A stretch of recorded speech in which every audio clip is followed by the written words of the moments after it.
Guys, আজ আমি আপনাদেরকে একটা জিনিস দেখাবো। সেটা হচ্ছে যে আমাদের যে কালেমা লা ইলাহা ইল্লাল্লাহ মুহাম্মাদুর রাসূলুল্লাহ সাল্লাল্লাহু আলাইহি ওয়াসাল্লাম, এই কালেমাটা আমি কয়েকজনের কাছে জিজ্ঞাসা করব যে তারা বলতে পারে কিনা। বুঝলেন? দেখেন, আপনারা দেখতে। সামনে তো রমজান মাস, রমজান উপলক্ষে তো দেখতেছি টুপিও মাথায় দিয়েছেন, মাশাআল্লাহ অনেক সুন্দর লাগতেছে আপনাকে আগের থেকে। হ্যাঁ, মাশাআল্লাহ মাশাআল্লাহ। আমাদের কালেমাটা একটু বলেন তো। প্রথম যে কালেমায় মানুষ মুসলমান ধর্ম যেটা গ্রহণ করে।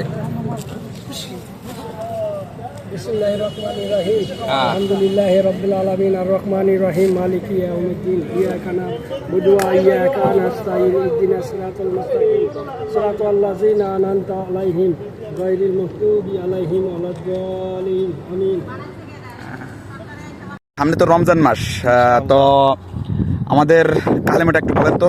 কালেমা লা ইলাহা ইল্লাল্লাহ মুহাম্মাদুর রাসূলুল্লাহ সাল্লাল্লাহু আলাইহি ওয়াসাল্লাম। মাশাআল্লাহ মাশাআল্লাহ, আপনার জন্য একটা গিফট আছে ইনশাআল্লাহ। আমাদের জীবনে প্রায় 50টি বছর অতিবাহিত হয়ে গেল, এখনো পর্যন্ত ইসলামিক মাসলা মাসাইল আমরা জানি না। যে কোনো মুহূর্তে কবরের ডাক চলে আসতে পারে। এখনই আমাদের শেখা খুবই জরুরি, কারণ হিসাব আমাকেই দিতে হবে।